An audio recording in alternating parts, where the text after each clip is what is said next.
Hi everybody, welcome here to Musicians Edition. I'm Evan on guitar here, and in this video we're going to be talking about power chords again. So for power chords, we're going to be talking about moving power chords around on the guitar and making little riffs with them. So we're going to go through 4 examples of relatively beginner power chords here, moving between the A and E strings as our root notes, sliding across some of those strings and playing out some different rhythmic patterns with them here. So some reminders on power chords. What we're going to be doing is, again, having the E or the A be our root notes. Our pattern for that is always going to be our index on whichever root note we're playing, whether that's on the E string, the A string, whatever fret that might be. And our ring finger is always going to be 2 frets above that, playing on the string just below. So if I'm playing the E string as my root note and I'm going to play on the 3rd fret here, my ring finger is going to play on the A string of the 5th fret right there. And together I get my power chord. Or if I'm going to have the A string be my root note, I'll put my finger on the A string, my index finger, and let's say I'm going to do it on the 5th fret. Then my ring finger is going to go on the string above, which is the D string right there, 2 frets above, in this case, on the D string there. There's my next power chord. So that's what we're going to be doing for all of these. Sometimes sliding that shape around, sometimes moving that shape up a string from E to A or vice versa. So here's a picture showing some of those chords we might be playing. On that E string we might be playing, we won't be doing any E openly, but we might be playing F. If we're playing that root note here of the E string, we might be playing G on the 3rd fret, A on the 5th, B on the 7th, C on the 8th, D on the 10th, or E up here on the 12th. Those are all the named notes there. In between we have sharps and flats, so F sharp or G flat. But in this one I believe we're all just going to be playing those natural notes. And if we're having the A string be our root, we're going to be playing B on the 2nd fret, C on the 3rd, D on the 5th, 7th is E, 8th is F, 10th is G, and the 12th is A here. So those might be some of our root notes in here. We can always play, I can always play like an F sharp power chord, and that's something that's definitely common. We're just going to be focusing on the natural notes here, but you still get the skills down here moving around and going up and down between the strings. So let's start things off with what I think is going to be the easiest out of these 4 power chord riffs we're going to do. If this one's too easy for you, just stick around because this is definitely the easiest one I have here, just to help us get the idea of what we're going to be doing here. So you can see there's a sheet up top with the notes written on there if that's your preference. For most guitarists, it is not. The tab is preferred, which is what I have below. And so I've also going to show what I've counted out here as well too for those who are interested in the rhythm of it. If you're not interested in figuring out that rhythm for yourself, you can just hear what I play and play along as well too. Whatever your cup of tea is. But looking at this first one, we are playing, they call it an E5, a D5, an A5, and then an E5 again. Those are what our chords are that we're playing because we're playing the 7th fret of the A string as our root note for this first one. That is an E, and then we're going to finish our power chord off by playing the 9th fret of the string right above it, the D string. Again, index and ring playing there, and I got to make sure to only strum these 2. I do not want to strum low E. That's not included in my chord. I'm just going to strum these 2. All right. And for all of these, no matter how quick we're playing, we're going to always be doing down strums. That is the standard for power chords. And some other things like riffs or, just strumming full chords, we might throw in some up strums on there. But this is just going to be down strums for these power chords. So we're going to play E.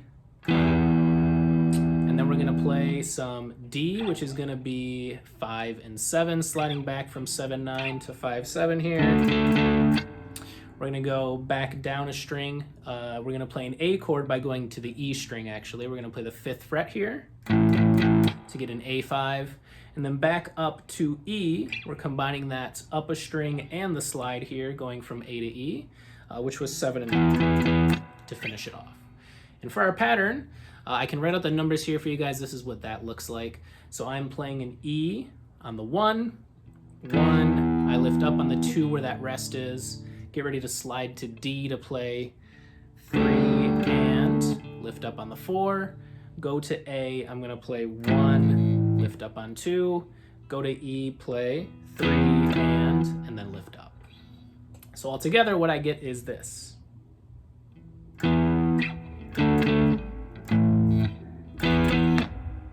Easy enough. 2 bars, that's all we got here. So here that is one more time.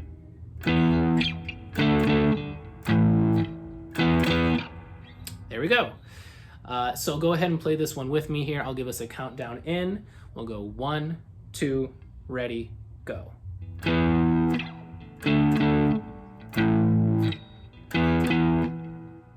one more time here. I'll go ahead and play this 2 times over so we can loop it back together.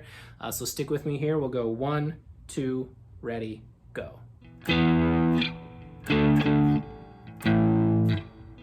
One more time.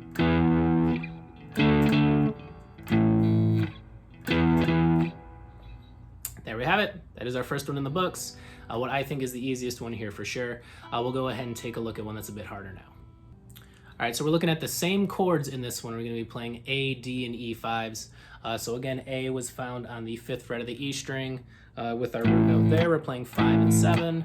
We go up to D by just going up a string here, so shifting our fingers up here. 5 and 7 again. We're going to get E on 7 and 9. Same 3 chords we just did. The rhythm here is what's going to be the hardest part here, not necessarily the chords. We're going to be strumming quicker. We're going to be doing a little bit more in that department, but just really 2 bars with 1 note at the end here in that 3rd one, and that's going to be it for this one here too. So we can put the numbers on here to see what this tempo is going to look like. We're going to be playing 3 A's in a row. We have 2 8th notes followed by a quarter that we're going to hold, so we're going to play 1 and 2. We're going to lift up on the 3, and then we come in on the 3 and to play these 2 D's. So all together here, that's going to be like this. Okay, we're going to slide up to E, play the same kind of thing over again, just now going from E to D. And then finishing it off with just one more A that we can let ring out here. So all together, this is what we got.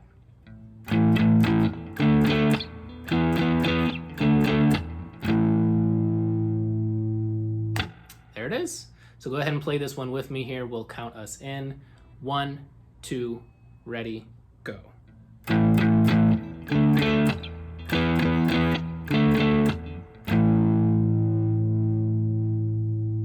And how about one more time? 1, 2, ready, go.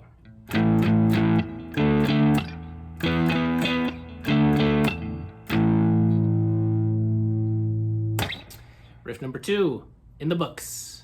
All right, our 3rd one, we got some different chords we're going to be playing in this one. These are ones that I think are the hardest to play.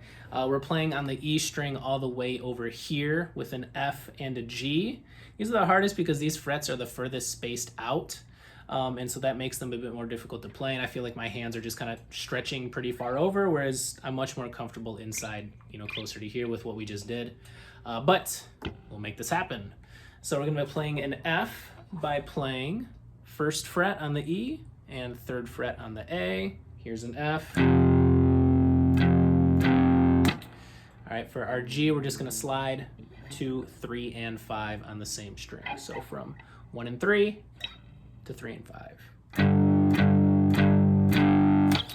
All right, we're going to do a power chord riff just like this. For the rhythm, we have what's called an upbeat at the beginning here. We don't really need to know technicalities of how things are on the sheet here because we just play by ear or go by tabs typically. But an upbeat is when you just have something coming in before our first full measure here. So it's really coming in on an and. It's an 8th note, so it's really coming in on like the 4 and before it leads us into the 1. But really, we just kind of have to look at it as another 8th note going into this pattern that's going to help us get this going. So we're going to play that first 8th note into 4 more 8th notes. So we're going to be playing and 1 and 2 and then we're going to have a couple rests there. We're going to come in again on the 4 and 4 and 1 and 2 and then we're going to come in again on the and 1, holding that G. All right, so that's the idea here. This one's a bit harder to play fast, I think, so we'll slow this one down for sure. As you get practice with this or anything like this, always just work on getting faster over time, but get that timing down and that good playing, of nice clean sounds down first. So we're gonna be playing that F, 2 Gs, F, G, that same kind of pattern repeated, and just an F and G. So all together here, this is what we're going to be doing.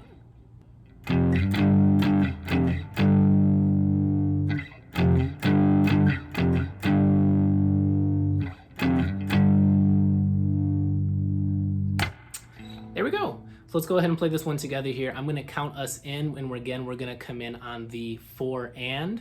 So I'll count it in nice and slow like that. 1 and 2 and 3 and 4 and going in like that, okay? So here that is. 1 and 2 and 3 and 4 and 1 and 2 and 3 and 4 and 1 and 2 and 3 and 4 and 1. All right, I'll just count on the lead in, not all the way through on this one. Here we go. 1 and 2 and 3 and 4 and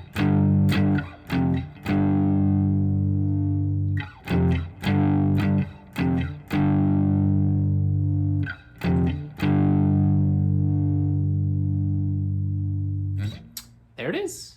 All right, we have one more to finish us off here. Some different chords coming up. We're gonna stick with G, which we just did on the 3rd and 5th frets there, using that low E for our 3rd fret. Then we're gonna jump up to C, which we do by just going up the strings 3 and 5 again, back and forth, G to C.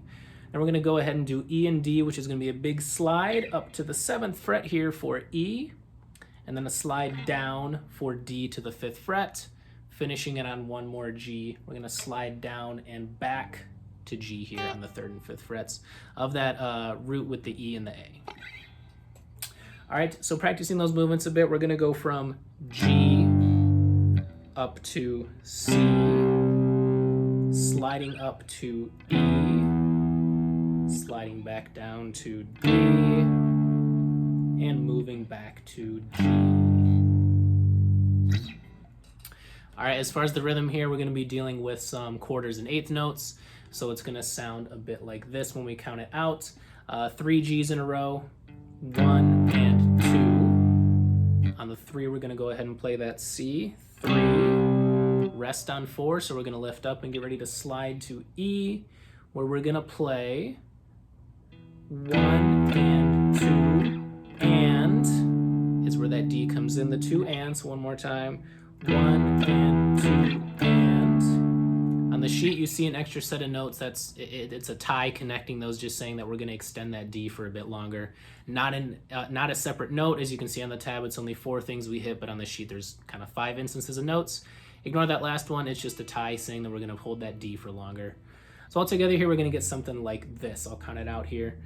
1 and 2 and 3 and 4 and 1 and 2 and 3 and 4 and 1. Okay, so playing that a bit quicker without me counting, here it is.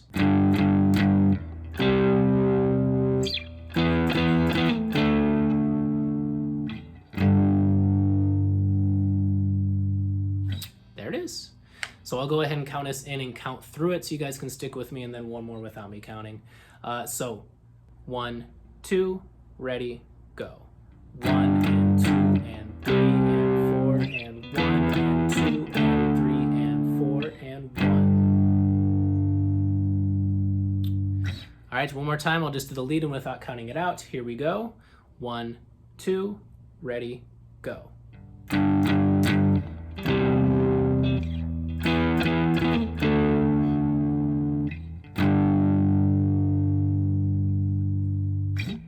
There it is. So that is now all of our riffs here. I kept them relatively slow throughout, I think, just to make sure everyone could keep up here. You're more than welcome to practice these on your own, or look up riffs from songs you know that do use power chords in this way. A lot of songs will use power chords where we're shifting them around, doing a lot of strumming or mixing up with some different patterns there like we just did here today. So it's great practice for those interested in metal, hard rock, you know, those genres that typically use these power chords. So I hope this is great practice for you. Have fun, and we'll see you next time.